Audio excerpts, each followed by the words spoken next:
Hi, I'm Holly Homer, and you're listening to the Head Smack Podcast. You are listening to conversations with misfits, mavericks, and trailblazers.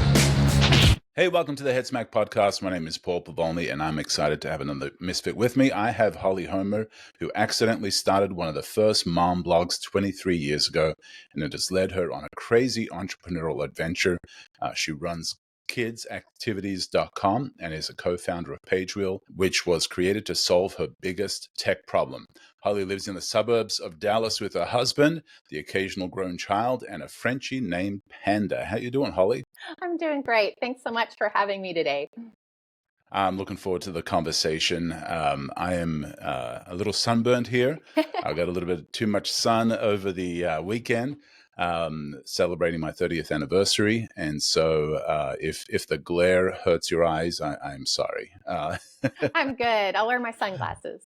All right. So, Holly, the way I usually like to start this, and I appreciate you coming on today, the way I usually like to start this is by just hearing a little bit about your origin story. So we heard a little bit about it in the introduction in reading your bio, but I just want to kind of hear from you.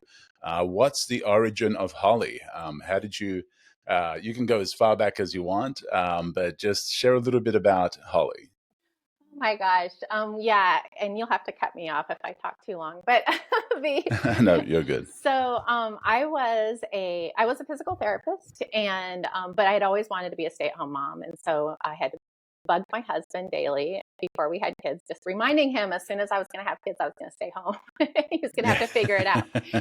So we had been married about 10 years before we started having kids, and so I stayed home. And before that, I was a director of a clinic, and people listened to me when I talked, and then all of a sudden I was home, and the children, they just do not listen. Yeah, especially when they hit 2, right? Yeah, and we ended up with 3 boys, and it was very isolating, coming from kind of having people all around me all the time, adults, and then coming home and being kind of stuck when you have the first one you can take places, the second one a little bit, and then by the third one you're pretty tied to the home. And so and my husband he's a doctor, so he's at the hospital all the time because it was the beginning of his career. And so I started sending these emails to one of my dear friends from college who was kind of in the same situation. She had 2 boys. And and every Saturday, basically, I would sit down at my email, and this was 24, 25 years ago. And I'd ask my husband before he went to work to download my email because I had no idea how email worked. And I'm sure he was just rolling his eyes at me. So he would open the computer. Now I know he opened the computer. But anyway, and I would write these long letters to my friend Jody, and she would write back. And we did this every Saturday morning for over a year. And then, and it was one of those things that was like therapy, and it was awesome. And I was made it through the week because I knew at the end of the week I'd make this long. We would work it out together on Saturdays. And then one day on Saturday, her subject line was, "We need to stop emailing." I was like, okay, I don't think Jody understands how important this is.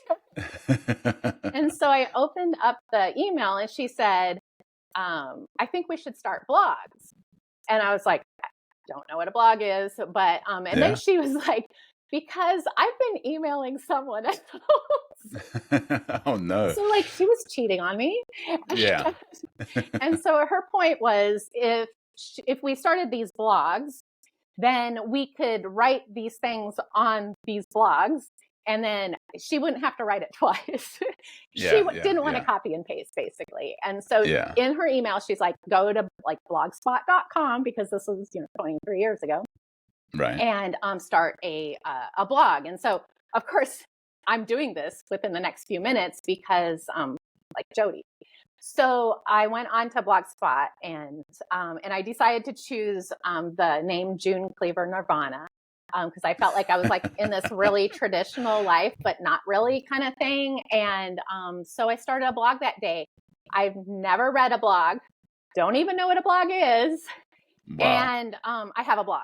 So I started writing, and actually I didn't start writing. I started posting pictures because I'm not a writer, or I wasn't a writer at that time. And I started posting pictures and realized that I had a very expensive scrapbooking habit, because that was back in the heyday of scrapbooking. And I was making multiple scrapbooks for like my mom and my grandma and all these things. And I was like, oh my gosh, I can have them come to my blog, and then I won't have to spend all these hundreds of dollars on scrapbooking supplies. And so that was how that started. And so I was telling, my mom and my aunt, and so I had like 3 readers right there. And then about 3 weeks in, I got a comment that wasn't Jody, wasn't Jody's friend, and it wasn't my mom. And I was like, what? And so I clicked. Other people are seeing this? Wait a second. Yeah. Well, and then I clicked on like the name, because like it was a different color.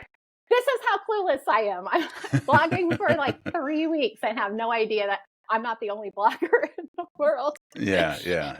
And so I clicked through. Her name was Megan, and she had a blog. I was like, what?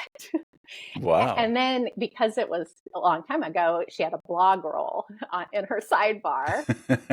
And so I fell in love with the internet that day, because I started going through her blog roll, and I was like, oh my gosh, there's other people just like me, and I'm not alone in the world anymore. And many of those people that were in Megan's blog roll are still my best friends today. Like, it's crazy. Wow. But like, because it was such a small community back then, and anybody who's still survived this long is a hearty soul. So wow. So what was your blog about? What was once you finally started getting a little more into blogging and understanding it a little more, and what was the blog about? So it was really what I would call the Seinfeld of motherhood. It was about nothing. So all these, like being a mom is like the hours are just endless, and nothing actually happens in those hours. But like, it was such a blessing for me because it gave me perspective, because I kind of decided that if I'm going to do this, I'm going to do it every day. So I kind of pushed myself to write every single day. And then I'm looking back at the end of the day, looking at nothing. Yeah. So I started really wanting to put a silver lining because I was so blessed and so grateful to be in the position I was. And so what I found through writing in those early years, so that's just silly little stories about, what my 2-year-old said, or the dynamics. Most of it was about the dynamics between the boys, because I'm a girl and 3 boys.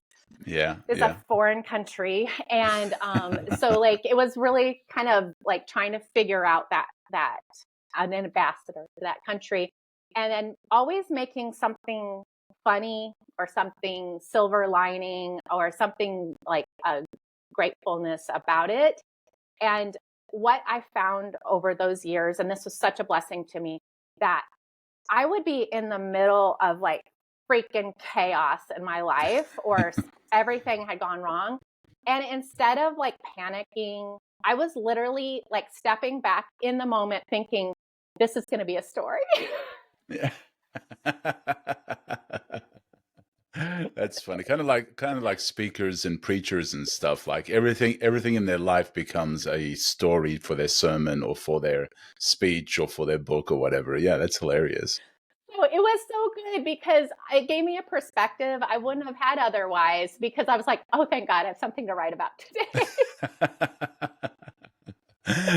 Yeah. So you looked at any misbehavior, any funny words or anything like that. It's like, okay, oh, awesome. Now I have content. Yes. My life was content, really good content. So, so that's kind of how I got started. And I was just so thankful that, like, I believe everything happens for a reason.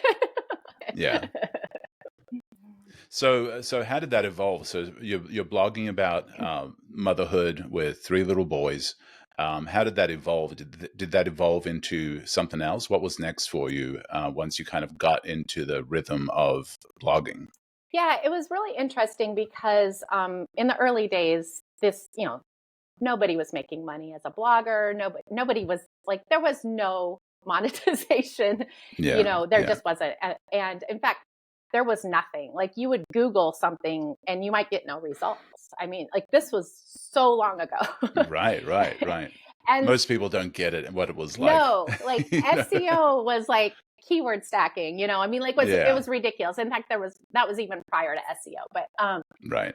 as we see it today. But so like as things evolved, like it was interesting because we started to see the community over years, and this is pre-Facebook, pre-social media altogether.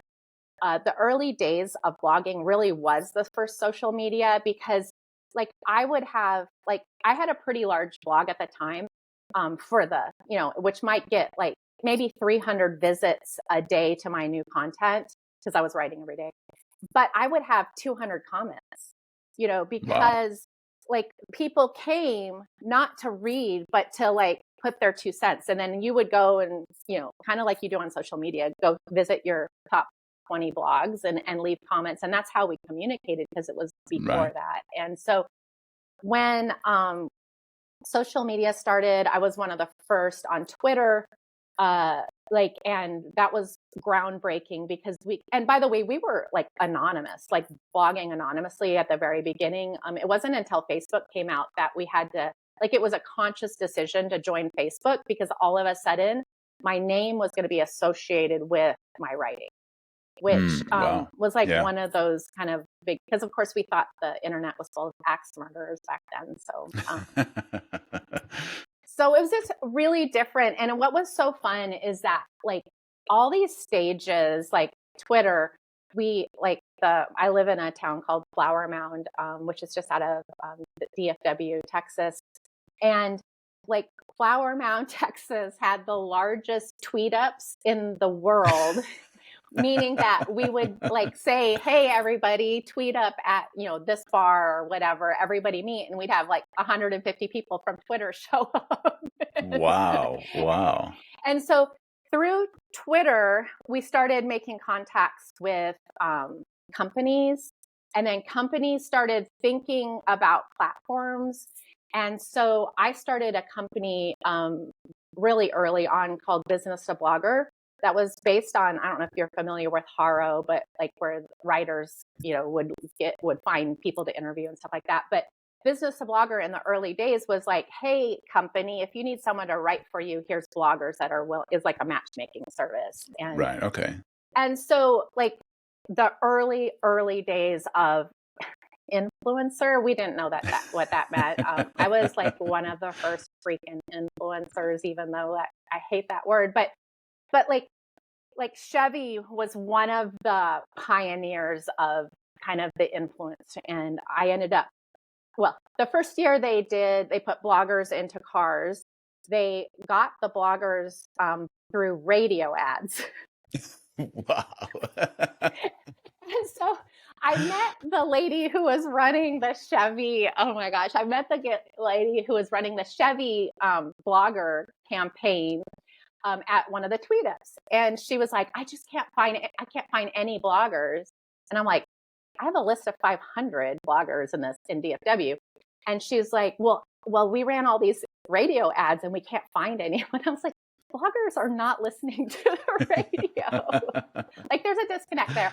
So that's how I kind of got into like running blogger campaigns and putting together bloggers with companies. And I realized early on that somebody was going to make money at this. I didn't know how, but there was money floating. Yeah. So I was like, if somebody's going to make money on this, it's going to be me, because like my prior life, I was not a writer. I ran clinics. I was doing promotion and like the director of a pain clinic. And so like I had the business background just from hands-on kind of doing it, that I was like, Right. I think this is really a timing thing. Like being in the right place at the right time is going to be a good thing in that. And so I've run, I don't know, 20, 30, 40 different websites through the years. 99% of them failed. but you only need one or two. So Right. so that's where we are today. And really the other side of this is when we started out, we had no idea where this is going. I still don't know where it's going, but the me writing about the boys like worked really, really well when they were little. But I remember my oldest was in first grade, kindergarten, something like that, maybe second grade. And I was in car line picking him up, and his teacher ran out and, had me unroll my window and started talking about something that she had read on the blog. And I was like, oh crap. Oh, wow. Yeah. These stories are not mine to tell. Like, we didn't know, like we had no idea. And like, I think it's different. Like if you're talking about a 2 or 3 year old, that's not as permanent. But like, if I'm talking about him as a third grader, as a fifth grader, as a high school student, like that's not my story anymore. Like that's his story.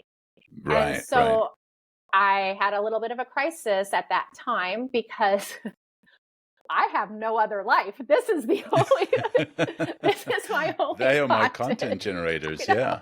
And I was like, but like, I have to figure out a way that I can do this with, and I'm a terrible cook, so I can't start a food blog, although that wasn't even a thing back there. Like I'm limited. Yeah. And that was the time of that I was running DFW bloggers, this list of 500 bloggers. We'd have meetups, and one of the meetups was at a play place at a local mall because it's only 110 in the summer here. And I met Rachel Miller, and she said, and this was about 16 years ago. She said, hey, why don't you come over to my house for a play date? And so I went to her house. At that time, she had 4 kids. I had 3. And I walked in. This is Rachel Miller to a T. I met her once at a play place. I walk into her house. I sit in her kitchen. I'm there 5 minutes, and she looks at me and she goes, I need to sell my blog. And I said, without even thinking, I need to buy your blog. And we sat and talked about it. And she was running a blog called Quirky Mama that was like, she wasn't writing about her kids. She was writing about what activities she did with her kids. Like, oh, we did this learning activity, or oh, we did this craft together. And it was, very primitive in the early days of all of this. And I took a look at her blog and I was like, that's my solution. And the weird thing is I had just bought my partners out of a site that was exactly the same traffic. And so I said to her at that table, within 5 minutes, 15 minutes of her saying this, I said, Rachel, I don't think you're going to be happy with this offer, but I know what it's worth to me.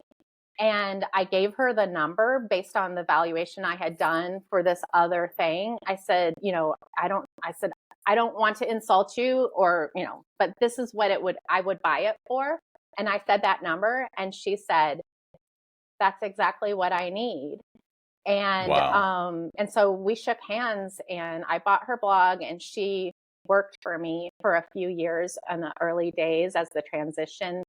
And then we put some other projects together since then, including what we're doing now, which is Pagewheel. So we've been partners for 15, 16 years, off and on through the years. Wow. So some of those, you mentioned you had a lot of failures, a lot of stumbles, a lot of trips, a lot of things like that. What are some of the lessons, because it's, one of the things that I like about doing this podcast is getting to talk to people with these incredible, inspiring origin stories. And the reason I like starting there is sometimes we see where people are right now, and we don't fully understand that they didn't start there. And in our mind, they just were, that's them. They were there, they're successful. And so I like starting with the origin story and hearing a little bit about that journey. And so with some of the things that you said, you've had tons of websites, you've had tons of other things that you've done. What are some of the biggest lessons you've learned along the way that got you to the point where you're sitting in Rachel Miller's kitchen and buying her blog? Yeah. So tell me some of those stories. Yeah. everything I've learned, and I wasn't as open to this in the early days because everything was new for me. I literally was having my husband download my emails. Like, this is how low tech I am, and this, I had a laptop, but it was one of those like trimmed down, things that like I just opened up for use of email. So tech has always been an obstacle for me. And so like everything I did was always like for the first time. And which was kind of good because it started getting me used to like, okay, if like no, like the blog fairy's not coming to my house. Yeah. If and it's really DIY. Like, if this is going to be done, or if I'm going to figure out how this is going, I have to figure it out. And like I said, Google was not even a thing back then as far as being super useful in this space. And there's a lot more information out there today. But so that it's almost like the pioneering spirit of, okay, this is either not going to get done or I have to figure it out. And so I took that into everything going forward. So one of the things that like this is seared into my brain in that. So as we became, and I ran a local Dallas site called She Is Dallas for a while. So like I was like trying to like figure out that bridge between online and offline and stuff like that. And so what would happen in the Dallas market is during holidays and when like TV stations didn't have anyone to show up, they would invite bloggers on. And I was always really excited to go on. And usually they would be like, we need you to talk about this random subject that you have no idea about. So I would go and generally like, they're really short. They just wanted like a quick whatever. And I was not great at it, but I was like, I really want to get better at this. And so I had done it a few times on different things. And then one day I got the call that they wanted to actually talk about kids' activities in Dallas. Like, what? Like, I actually know something about that. So I was so excited. It was on like the regular morning show, not like on a holiday or not at 4:30 in the afternoon. It was like morning, like people would actually be showing up and like, I would actually be able to, be seen. So I go in and it's outside, because it's in the springtime. So they're talking about summer activities for kids. And I'm going to have, I have it all prepared and, I have some things to show. And we're outside of the studio and they have several other people that they're talking to. And the camera comes to me and I freeze. Oh, no. I freeze for like 20 seconds out of like oh, a my 45. goodness. 20 seconds is an eternity in TV and radio. I nearly died. Like, I probably did die. I mean, I am just a ghost of what I was. It was horrible. Oh, your audio just went out. See? I can't be trusted. So I was horrified. And I mean, this was one of those things where like, why can't I do this? Like, I'm a capable human. I should be able to do this. Yeah. And so I cried all the way home. I live 45 minutes from the TV studio. Oh, no. I was just like this, I don't like the way this feels. I do not like the idea that I can't accomplish something I want to do so badly because of nerves or whatever. And so I was like, how am I going to do this? And so I was like, okay, at that time, Google Plus was a thing. And for those of you who do not know what Google Plus was, bless you. But Google Plus was really the first time you could do live video. And one of my tech obstacles to video up until that time was I'm not editing anything. I'm just not. That's beyond my skill set and my desire. So I was like, okay, I'm going to use Google Plus, which connected into YouTube at the time. And I'm going to go live every day. I'm going to do a video every single day. I'm just going to start posting it until I get comfortable, because that's how I can overcome like this situation. And so I did. And in fact, my YouTube channel, you can see those really early. Awesome. I'm like, and the early ones, I'm like, I hate video.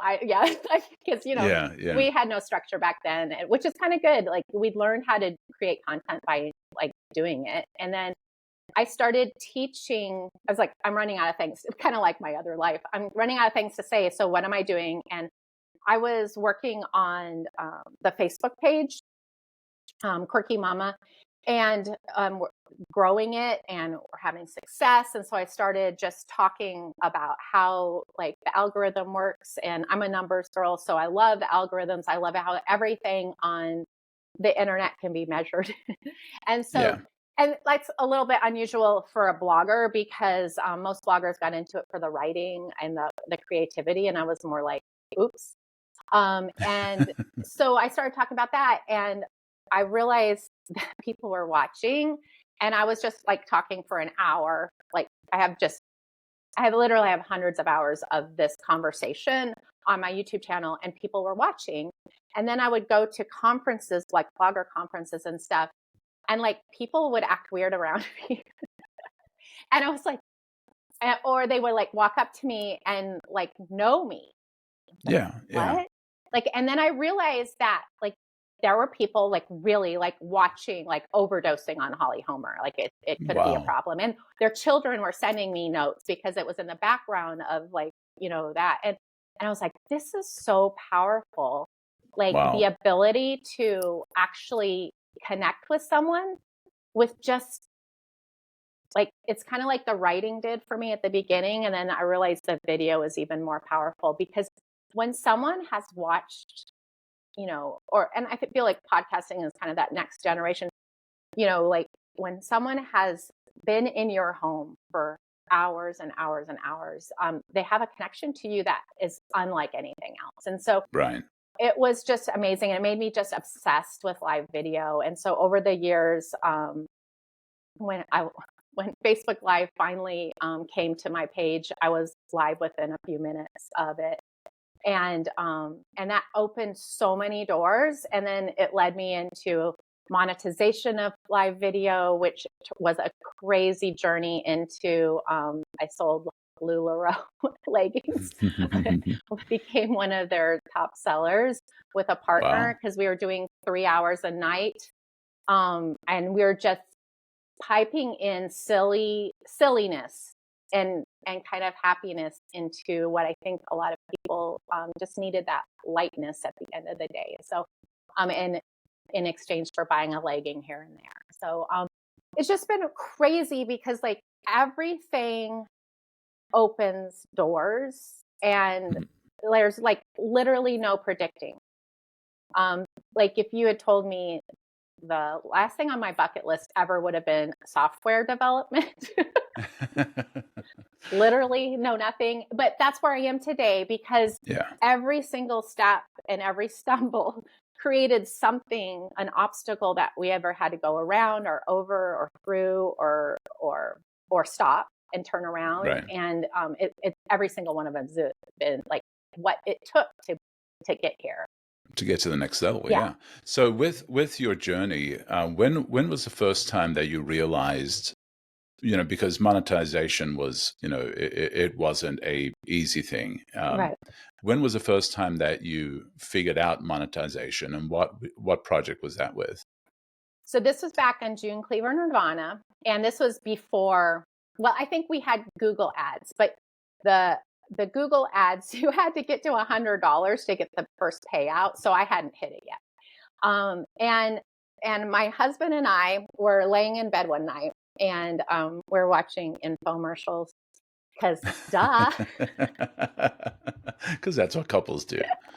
And it would happen to be the infomercial for pajama jeans, which they look like jeans, but they feel like pajamas. Yeah. So he was like, you want those? And I'm like, no, I do not want those. And he's like, no, I can tell you want those. You know, we're laying there in the dark and just Debating over pajama yeah. jeans. And he's Yeah. like, no, he goes, I totally know you. You want those. I'm like, no, they look horrible. I do not want those. And he's like, I have an idea. Why don't you buy them and as a business expense and write about them on your blog? And I was like, huh, all right. I've never even thought about that. But number one, of course I wanted them. He knew you well. Yes. Yes. We've been married a few years. So anyway, I did that. I ordered them. And when I got them, they were kind of awful. And so I didn't know this, I did not know what I was about to do was one of the most genius SEO hacks ever invented. Wow. But I embedded the commercial from YouTube into my blog post. And then I quoted like, looks like, jeans. And then I would put my 2 cents, well, maybe from a distance. And then feels like pajamas. If your pajamas have rivets, and so I went through whole like infomercial with all the keywords, the video embedded, and gave them like was kind of mocking the whole pajama jeans situation.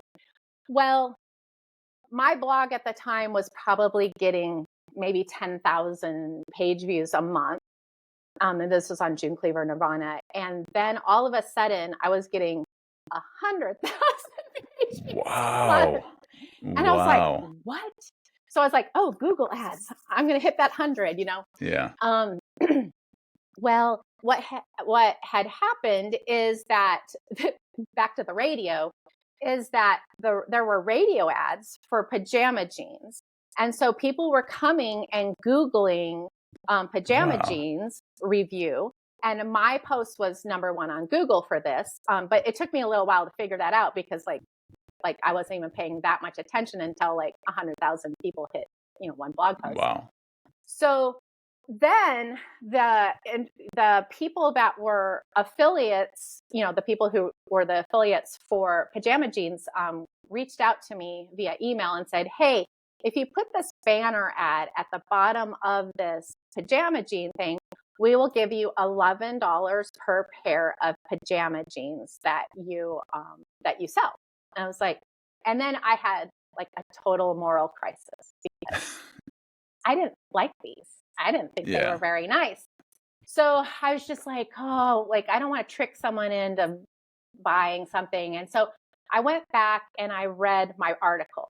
And then I was like, if someone still wants to buy pajama jeans, I should certainly profit from this decision. Yeah. So I put that down at the bottom and I started selling 10 pairs of pajama jeans a day. Wow. Even after all the that you'd said about them, people were still like, but I gotta get a pair. Need them. Yeah. Wow. So like those, and then what was crazy is Pajamagram then brought on Pajama Jean, like the biggest, advertising company at the time, brought on pajama jeans for their Christmas. And so like I was just selling pajama jeans left and right all through Christmas. And I was like so excited because I put the connections together that it was the radio ads that were getting people there and then going on. And so I was like, it was just an amazing Christmas. And I was like, this is going to come to an end. And then in Pajamagram's Not Stupid, they thought, if you really love your sweetheart, you need to buy them pajama jeans. So then I had to rush all the way through Valentine's Day and it was amazing. And then Pajamagram thought, if you really love your mother, oh, wow, you would do it for Mother's Day. So I rode pajama jeans through those 3 months or those 3 holidays. And that was literally the money that I paid Rachel Miller for this blog. So it was like pajama jeans and Rachel Miller. in her kitchen. That's amazing that it started off with you guys just laying in bed watching infomercials and him knowing you and saying you need to get a pair, and then you turning that into content and you making, thousands and thousands of dollars from Thousands and selling. thousands of dollars. And Yeah. remember, I hadn't even hit the $100 on Google ads. Yeah. So this was just money from heaven. Yeah. And the funny thing is you weren't pitching him. You were dissing him. You were actually, not even supporting him, but you had the right keywords in there that just got found by Google. That's amazing. And so you bought the blog from Rachel. What did you do differently from what she was doing, or did you just continue what she was doing? Yeah, so it was called Quirky Mama at the time, and this SEO little lesson, I started really honing in on SEO and stuff like that, just because I was good at that. Like that was something that resonated with me, and so I rebranded it pretty quickly, Kids Activities Blog, because I wanted those keywords for kids activities. And although at that time, we couldn't change the name of the Facebook page. So that was still remained Quirky Mama. And so just moving forward, I started laying out more of a kind of a plan of kind of action, of making sure we kind of had different types of things. And this was kind of right around the time that people were concentrating on recipes or concentrating on crafts. And so just kind of built that out a little bit, of trying to think, what would a mom need? What could we give them? And really and then kind of even later when Pinterest came around, I started realizing that a lot of the internet was really, it kind of fell into two categories. It was either really glossy, meaning nobody could achieve that. Think Martha Stewart before she went to jail. Too unachievable. You could never, even if you got that life, would you really want it? And then the other side was even something that hurt my heart even more, was the kind of the dogging on motherhood. My kids suck, this life sucks, that kind of stuff. So I wanted to figure out that safe space for people to not have to spend money, open up the kitchen junk drawer, entertain your kids, make memories. Doesn't matter. It doesn't have to be Pinterest worthy. It just needs to be an invitation to play. And I realized the younger I started out as an older mom because I didn't start having kids until my 30s. But the younger moms, to a certain extent, almost because they saw a lot of this glossiness, that was what their vision of every day was. And that hurt my heart, because that was not the reality of every day. In fact, that's right. It was a highlight reel. Anti every day. And so if we can't embrace those normal moments, and the waiting in the doctor's office, or the waiting in car line, there's a lot of waiting. The mess on the kitchen floor, all that kind of stuff. That's what I wanted to show in a positive way, and how you don't need that expensive stroller. This umbrella stroller is really awesome, or here's how you do it different ways. So it was kind of discount Martha Stewart. It's kind of just do it. Spend time with your kids. Who cares if you can't put it on the refrigerator and display it? Because it's more about making those memories and getting just having that family time, and quite honestly, filling that time. And with 3 boys, literally, for me, activities, and not so much crafts or coloring pages because they're boys, but activities was how I got through the day with them not killing each other. If I could distract them at the park for an hour, then it bought me another hour or 2 of sanity, and then, if we went to the pool in the afternoon, it bought me, a nap on the way home, So showing other people that this is not just a luxury, but more of like how you're going to survive these early years. Yeah, I love that. And I think we need more of that. I think, and for some reason, we as humans, we see these Instagrams, we see these Pinterests, we see these posts of the highlights of people's lives. And for some reason, we have a hard time disconnecting that from the reality of that's just the stuff they're sharing. You don't see all the behind the scenes, the boring parts of life that can hold just as valuable memories and just as valuable experiences and stuff that, your kids, your family will talk about, for years to come, that aren't Pinterest worthy or aren't Instagrammable or aren't shareable on social media. But for some reason, we as humans kind of almost have a hard time detaching the fact that what people are showing is the very best. It's showing the highlights, and you don't see the monotony or the boredom or the waiting. Like you mentioned, there's a lot of waiting in parenthood, So I think that's amazing that you did that. And so your blog started growing, your influence started growing from simply showing that. And that's still what you're doing with kidsactivities.com, right? Yeah. So it grew, from, just kind of another mom blog to, basically the largest resource site in the space for, for kids activities, crafts, learning things. I partially homeschooled the kids. So there's just a lot of I had spent a lot of time with those children. So there's just a lot of kind of what we did. And then the other thing I loved about this whole, adventure and kind of what turned into be like the business that feeds my family is that I could hire other moms, to tell what they're doing with their kids and stuff like that. Yeah. And like, I didn't need, it's nice if they had great photos, but even if you go onto the site, it's not to the level of your average food blogger or something like that. And that's intentional to a certain extent, that I don't want it to feel like you can't make this paper plate craft. Give me a break. Right. Yeah. But I do, one of the things that you said about kind of perceptions and all this kind of stuff is something I would, just because I'm old and a little bit wiser on this, I'd love to share a little bit of my experience of being like an influencer and why I shun that today.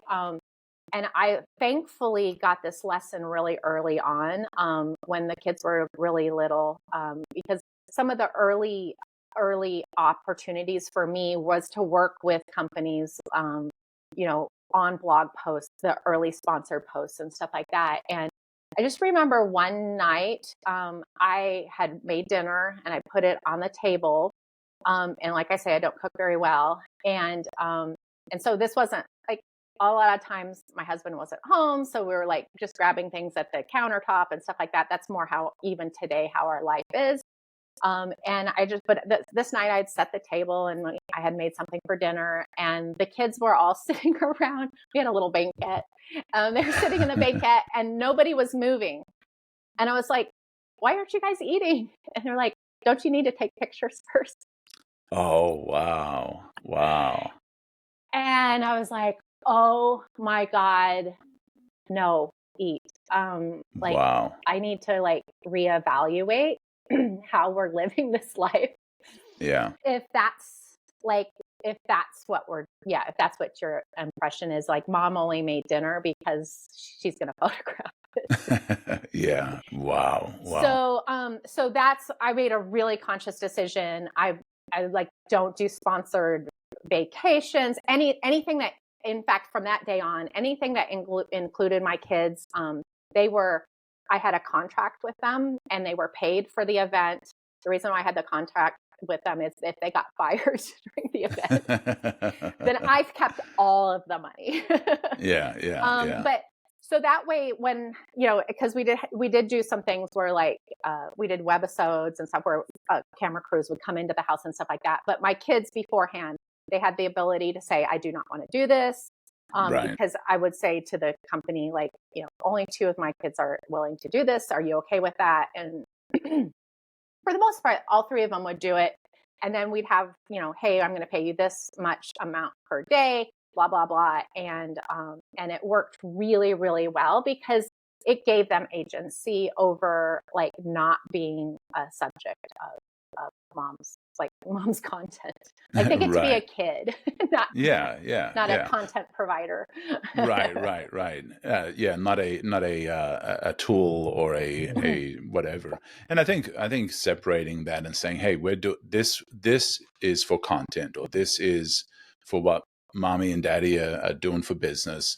But unless I make that clear, Yeah, it's not going to be it's not shared. It's online. not online. And I think separating those sometimes, I think is wise, because then you don't have the kids sitting around and the food's going cold and they're like, mommy hasn't set up the lights and cameras and taken a photo of this yet. We can't eat. I was just like, oh crap, I needed to make dinner a little more often.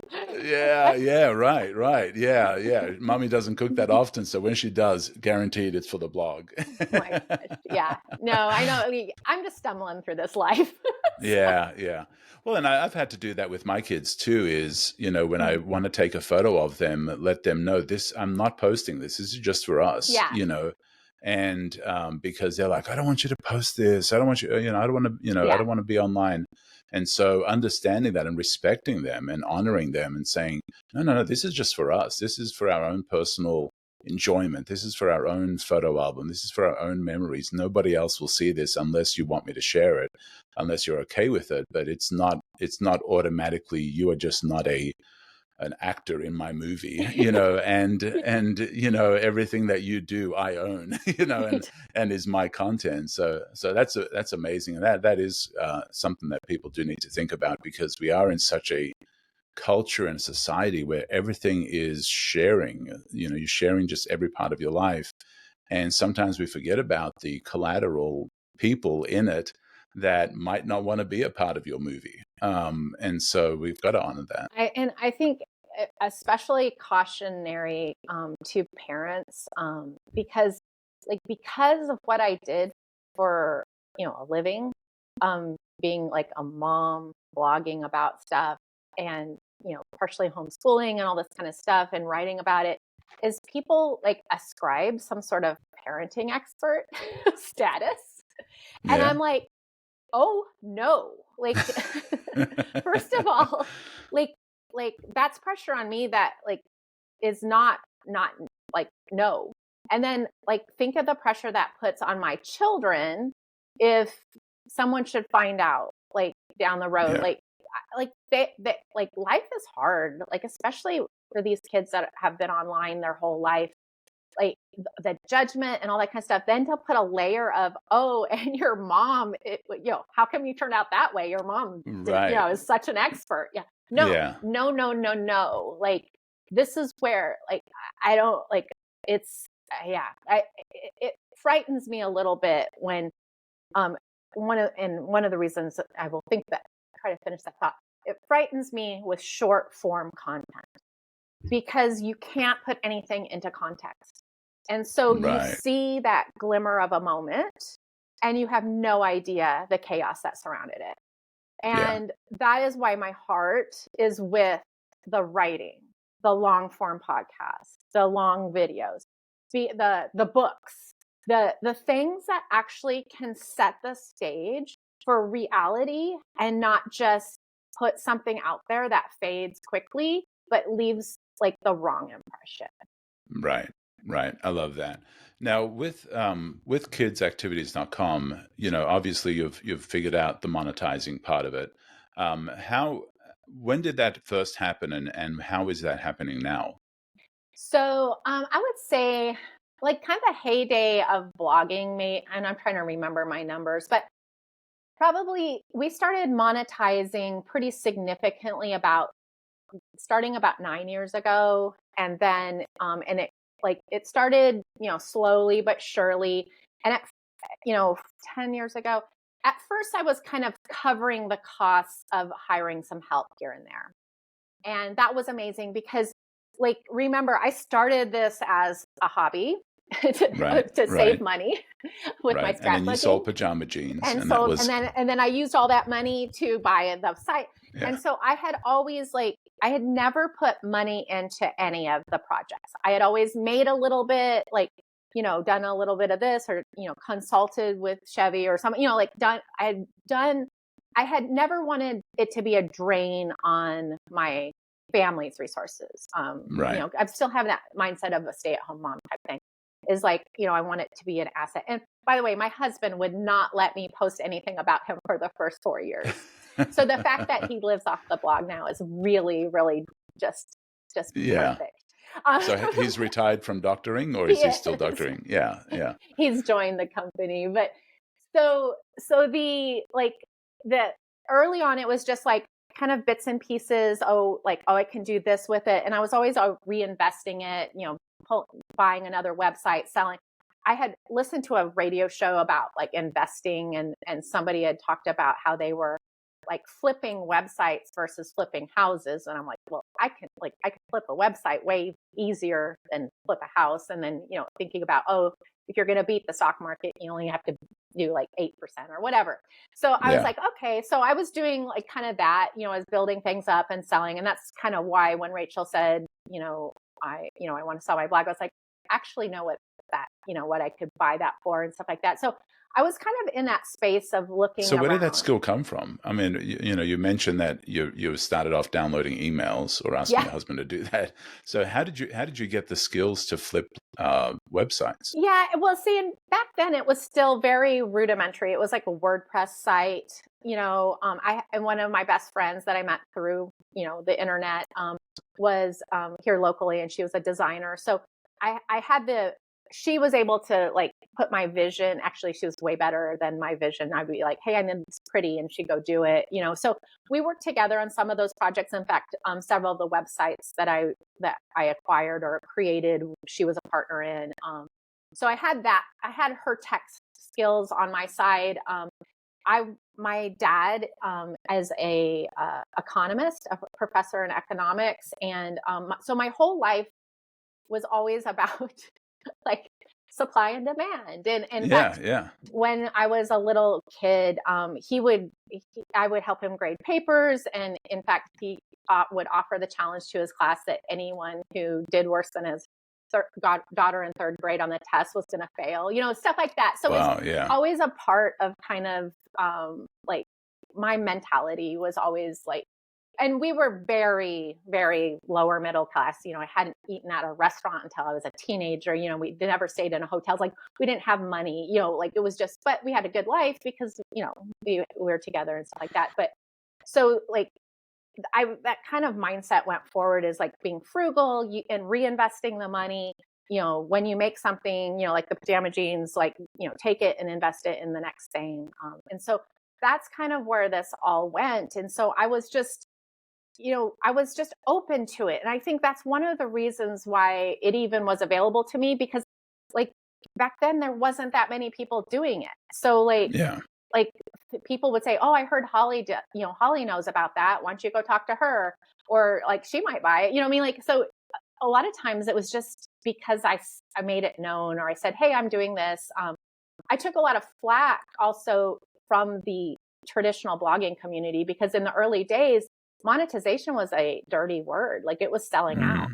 And I kept telling people and teaching through these videos that like, if you are turning down monetization, then you are creating an unsustainable future. Like you have an expensive hobby. Whereas if you can bring that money in a way that you feel comfortable with, and then use it for your next level, that's where we're going to build actual businesses, assets. And at that time I was just thinking assets. And we were selling things for, a few $1,000s. It's not like today when you're like, oh, that's going to cost you. There's venture capitalists coming in. So that went up. And then all of a sudden, it started getting really good. And the sponsorships, I was making really good money on sponsorships. I was working with top companies. And in the early days of sponsorships, it was so much fun because they didn't know any better. We didn't know any better. They would listen to us. And so I would pitch back what I would want to do. They would be like, oh, that sounds amazing. And then, fast forward 5 years, they get like the interns are running everything. Everything has to go through legal. it just got nightmarish and I stopped doing it. But in the early days, some of my favorite writing that I did was with sponsorships because it was almost like a creative writing prompt. Like, it pushed me out of my comfort zone. So that went, and then all of a sudden, as the sponsorship, it was kind of interesting, as the sponsorship started to dying down a little bit or get taken over by corporations, is that the image ads that you see on the sites started going up. So in the early days of the image ads, it was like Google ads. And then there's this thing, and here again, I'm no tech, but I had to figure this out or I was not making money. But like there's Google DFP, which was a way that you could insert your own ads and manage the bidding. This is so long ago. And so like I would be on the phone with some dude, I don't know where he is, in his basement somewhere. And he'd be like, I will give you that for $1, CPC or whatever. And I'd be like, okay, well, I can do it for 125 because I have this other one right here that, and it was really super rudimentary, but it gave us the ability to kind of like pit people against each other for that space on the blog. And so then, and I was relatively good at that. Like you didn't have to be great at it to make more than Google ads. And so I was spending a lot of time on it. And then the first company to do ad management was AdThrive. And I happened to know a friend of mine was one of the first bloggers with AdThrive. And what AdThrive was a husband who was managing Google DFP for his wife's blog, realized that this could be ad management is a thing.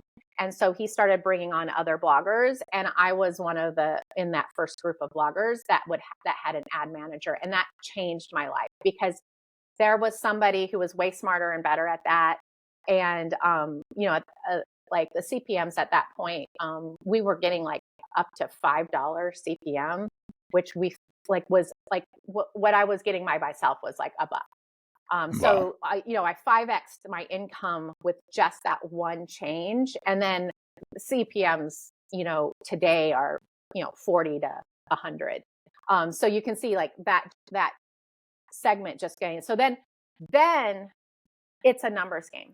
If you have this, that's collecting money on day in and day out, all you need to do is then drive the traffic. And so that's where my emphasis on driving traffic came from, because I was like, all I need to do is get more people there. Just get more people there. Yeah. And so that's how that went.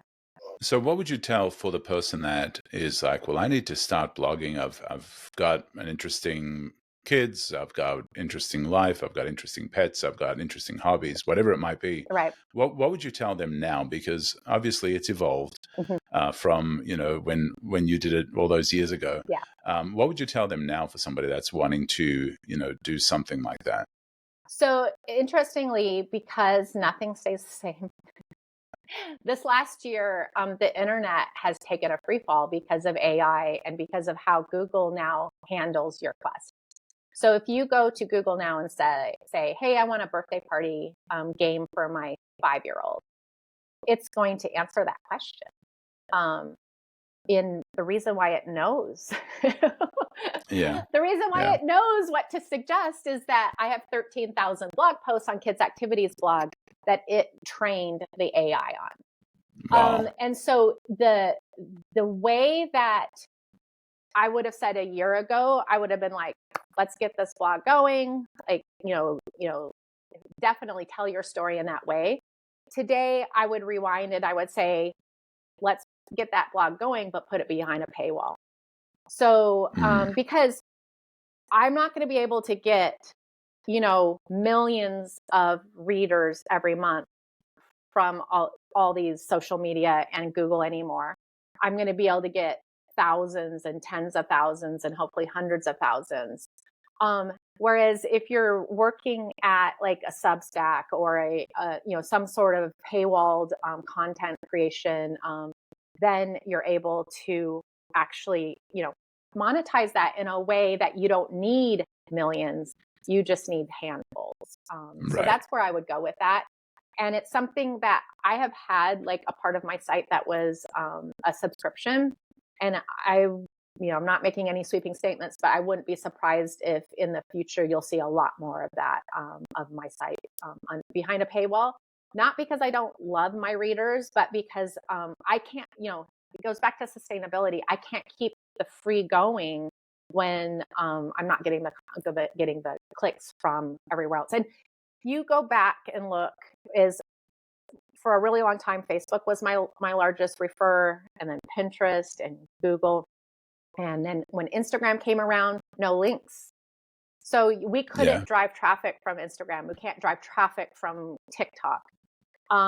So all of the social media networks that have come in the last few years are basically link free. I mean, you can, add a link to your, you can get a handful of people through, but you can't get tens of thousands through to get what you need to make it worthwhile. So right, and even Facebook doesn't like links off of their site. So no, and so it was about a year ago that my Facebook traffic dropped over 1 million page views per month. Wow. Yeah. Wow, that's a lot. That's a lot. That's a lot. It was a little, and so up until recently, I've always had multiple streams of income, pillars of income. And so if anyone got kicked out, which happens regularly, I've learned my lesson on that. But it wasn't until this last year, it's been really, eye-opening that all of them could get kicked out at the same time, which is why you need an email list. And so my email list is now my largest referral. And I've over 200,000 on my email list. I email them at least once a day. And those are the people that are coming to the blog on a regular basis. Right. And anyone else that happens to come across it, from these other places. But the magnitude of the change is pretty significant. And when you say kicked out, you're talking about your account being suspended or your account being killed, right? Nope. I have my Quirky Mama is still in good standing. No. When you said that you had the potential of getting kicked out or whatever, so have an email list. Yeah. You're recommending, you're warning people that your Facebook account or your Instagram or whatever, you could suddenly lose account. You need an email list, even when everything's going well, because the algorithms are not for you. The algorithms are for the platform. So the algorithm uses your content to keep the users on the platform longer. This is very fine if you understand that, and you can create a win-win situation to use that visibility that they're allowing you to have to keep those people on the platform, to figure out how to get them off the platform. But because you could put out the most genius content on Instagram today, you could have someone follow you, be excited about it, and then literally never see you again. And this happens even on Facebook, so often, is even if you had alerts set up or something like that, those platforms are there for themselves, and those platforms are going to do what's best in the platform's interest. And you building traffic to your site or you building an email list is not in their best interest. It's in your best interest. Right. And so you've got to control your own destiny, because you have Quirky Mama has 3.5 million fans on Facebook, and any given post reaches anywhere between 2,000 to 1 million, but most of them on the lower side. So we built that over years and years and years of literally putting work into Facebook, and at their behest, they can take it away. They can leave it online and just not show it to anyone. And that's basically what's happening now. And so, it's just the way the internet is. And so as long as you go into that with open eyes and leverage whatever you've built on other people's lands for your own benefit. Yeah. And if you don't think that's true, you need to look at your data and statistics.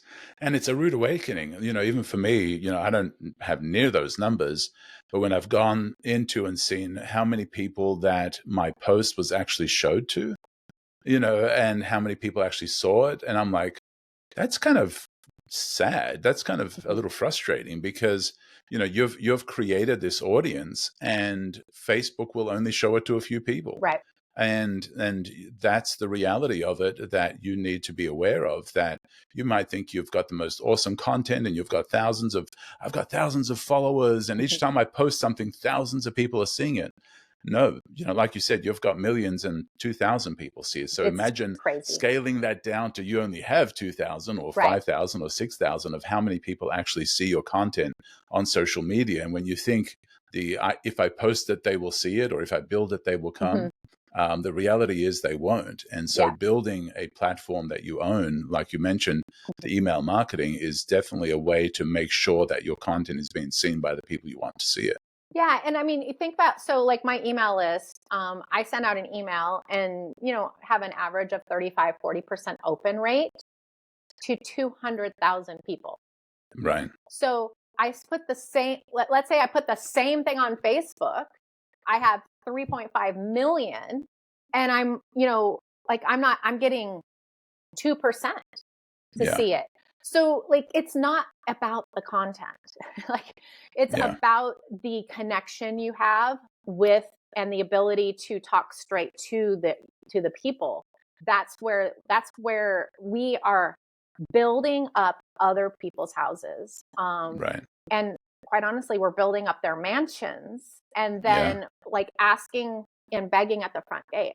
And and believe me, Facebook helped me build my business, and I'm really thankful for that on most days. But if I had gone, in just I just want followers, and not how can I monetize this, then I would not be on the internet today. I would not, I would be at a job. Yeah, and it is, like you mentioned, is they want you to pay to play, or to pay to be seen. It's like you built a store and you got all these people interested in your store, but the only way that people can see your store is if you pay them. And even though you put in all the work to get all these people interested in what your store, it's almost like they hide the store from all the people that you got interested in your store. And so, it is a little bit of a crazy thing. Now, you had mentioned, the next, with AI, that you've had to pivot into subscriptions, which I see even social networks are paying, Twitter or Twitter X, Instagram, they have, paid subscriptions for content. And so it is a model that is prevalent. I mean, we don't own movies anymore. We don't own our music anymore. We don't own a whole lot of things anymore. We subscribe to them. And so with the subscription thing, how do you still get people interested in subscribing if they can't see anything? Give some tips in that area. So this is where, in my mind, this is where you leverage that short form. You leverage the platforms that you don't own. You even leverage the platforms you do own, and you create. It's kind of the VIP experience. In my space, there'd be different things for different spaces, but you think about if I am creating content today, and I'm just giving it out for free, is that sustainable? Down the road, and so. There can be different levels to this. I think there's always going to be a level of freeness, because someone has to see your heart, and they have to understand that you're real, and that what you're about, to even opt into that next level. So I think about it as kind of like the VIP situation, where you're hey, this is the free pot. Here's something free. Come grab it. Oh, by the way, if you want this nicer, better, more fun thing, you're going to come to that next level. And then what will happen over time, and this is kind of sad for me, because I love the free model, and we've been able to do that because we have so many image ads on our sites and sponsorships and stuff like that. We've had the luxury of being able to do that. But because of that, and because it was relatively easy, and I'm throwing myself into that, is why 1 billion people did it. And anytime 1 billion people do something, it's going to have to be clamped down. And so you're going to have to go to the next level. And so this is just a progression. And you saw this TV when I was a kid, you turn it on and it was free, And then HBO came in, and some people would pay for that. And then now, like, there's literally everything is some sort of subscription, a Right. complicated web of content. We're going the same way on the internet. Like, look Yeah. at what has happened to TV and media. That's where the internet is headed. And partially because the next level of free internet is a dystopian universe. And what I mean by that, if I could just paint, Yeah, go. is that one of the things that's happened over the last 10 years is because of monetization and creativity and originality and content was rewarded. So I threw myself into this. I threw my money. I had a full staff at one point to just create the best things that the internet didn't have already. And when we were rewarded by money and, security and all this kind of stuff, and then AI comes in and trains on all of that. So, and then takes away the monetization ability of those sites. So what is next? What is the next 18 months look like? Well, there's not nearly as much new content created by humans. In fact, that's pretty much dropped off a cliff. There's still people who will do that for a little while longer because they have hope. Right. But as far as mass producing content from original minds onto the internet, that ship has sailed. And so what you're going to get is a bunch, and not just a little bit, because AI is so much better at batching and creating massive amounts of content, is that the next level of content is just a whole layer of AI content. And so what does that look like in a year from now when AI is training on itself? And I don't know what that looks like. It seems really not like a place that not like a really warm, friendly place that you can connect with people. Because this is what you have to remember about the internet. Like when you're talking blogs, when you're talking about social media, is people are there to connect with other people. Like if they wanted to see a glossy life, they would go, watch on Netflix Keeping Up with the Kardashians. Right. The reason why they follow Kim Kardashian on Instagram is they want to connect with her. So like when you are on these platforms and then all of a sudden the human connection gets pulled out. And like I'm on X, and one of the things that I asked Grok a few weeks ago is what should I post? What should I post on X? And it gave me 42 things to post on X. And then I thought, no. No. So what are we going to do? Are we all going to Grok and we're all telling to post so that we can connect with each other through what the hell? Right. Yeah, and I've even unsubscribed from e-newsletters from marketers that said they have AI write their newsletters. Mm-hmm. I'm like, I don't care about an AI newsletter from you.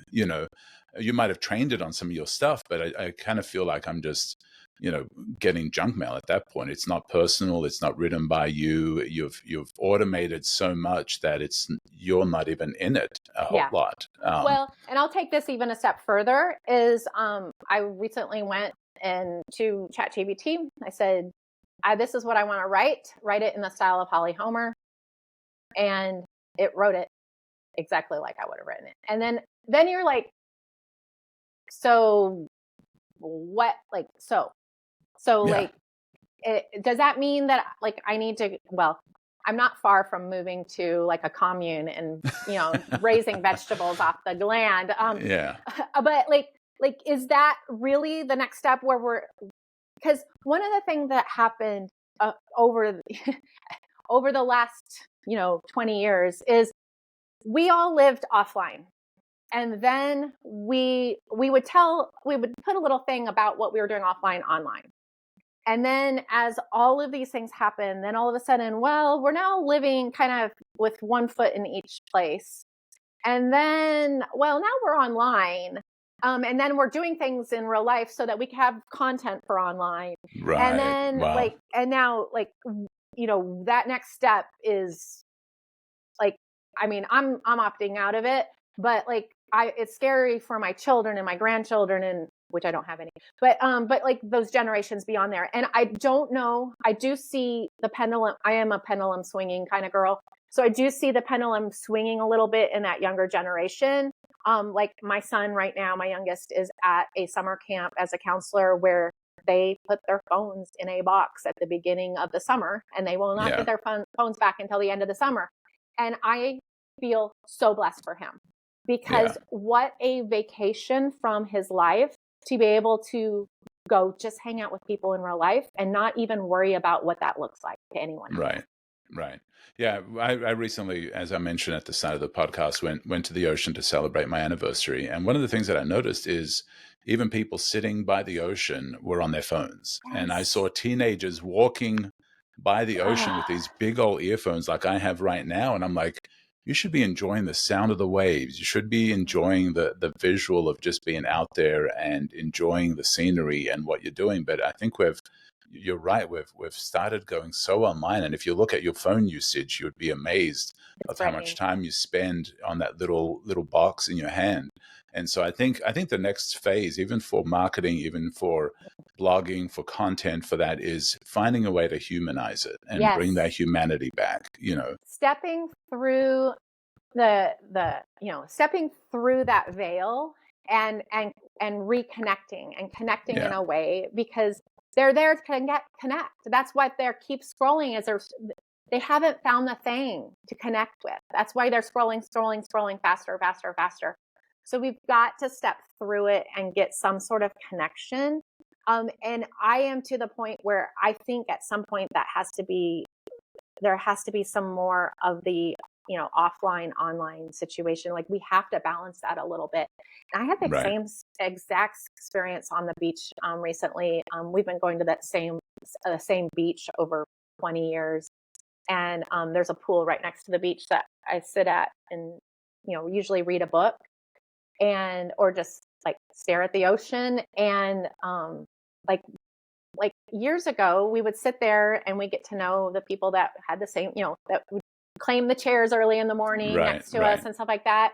And then this year, I just looked around, and everybody, like even if they were reading a book, it was on a Kindle. I mean, like, I'm just like, I'm really old and grumpy now. But I think as humans, we're kind of wired for other humans. I think we're wired to have the desire for community and for connection. And I think we've been distracted for 20 years, almost 20 years. Facebook came out in 2007-ish, for the public, and Twitter did as well. And I think we're kind of the younger generation. I see them wanting more community. I see them wanting, like you'd mentioned, you were doing tweet ups. I think that's going to become a new thing, is these in-person, face-to-face, meet to meet, human to human, flesh to flesh type meetings, where it's no longer just this online thing that we need more. And I think that's what COVID was so tough for a lot of people, is the isolation that we had online more than ever. We were expected to be online, but what we craved most was the humanity and seeing a smile. I know. And I mean, COVID was even harder because you couldn't even see other people smile. And it was, and I think, like, I mean, it was kind of a blessing, because it was such a, it was a time period that just opened my eyes to so much around me, that I was like, on one hand, like, you can't unsee it once you see it, but then, like, you can't unsee it once you see it. And I think there's a lot of changes that have happened since then, because people were so uncomfortable with how that went down. And not just, kind of a political way or a spiritual way, but just a human way. Like how like we changed as humans from an external, source. So I don't know.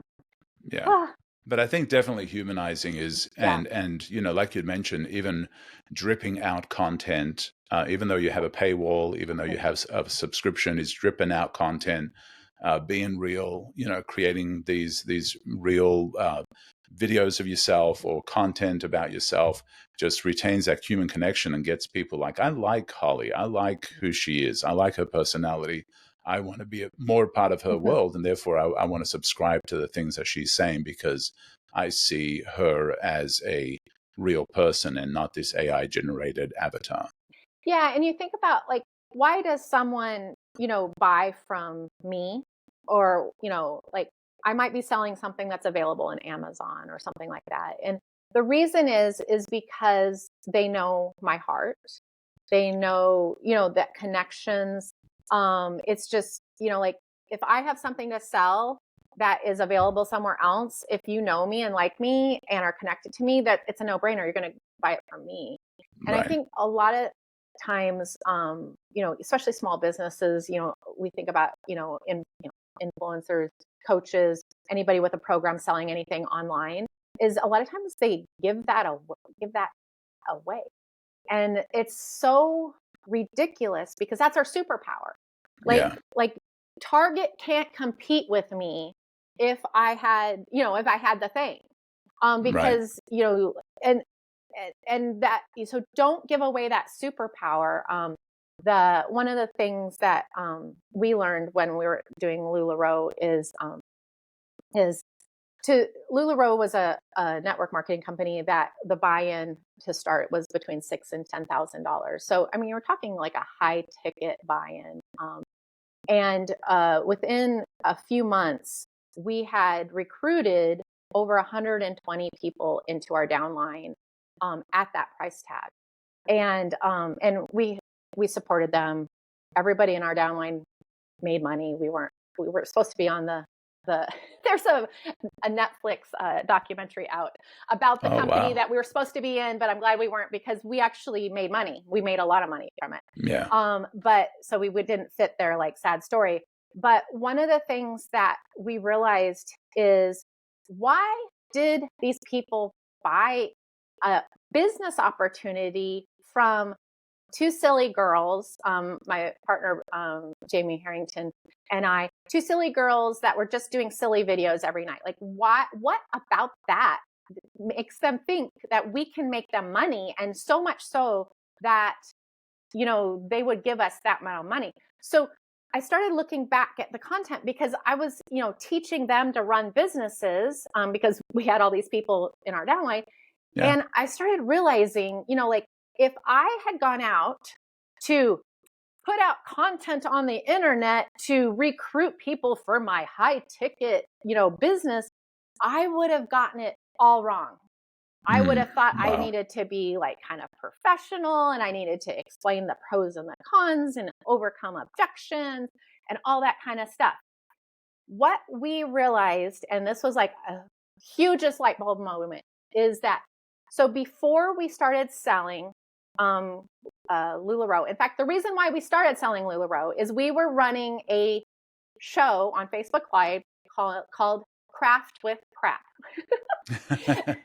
My husband would give us 2 sets of like 4 crap items, and then we had 20 minutes to craft them into something else, and then basically go head to head on which had the better craft.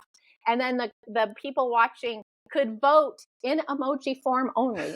And then we would do it all over again. So it was an hour-long show of just stupidity. And Yeah. like, Yeah. and people would watch it because like I would cut my finger open with a razor. I mean, like we're hot messes. And so that craft with crap. And so one day, like after one of our sales, we'd been doing LuLaRoe for about a year.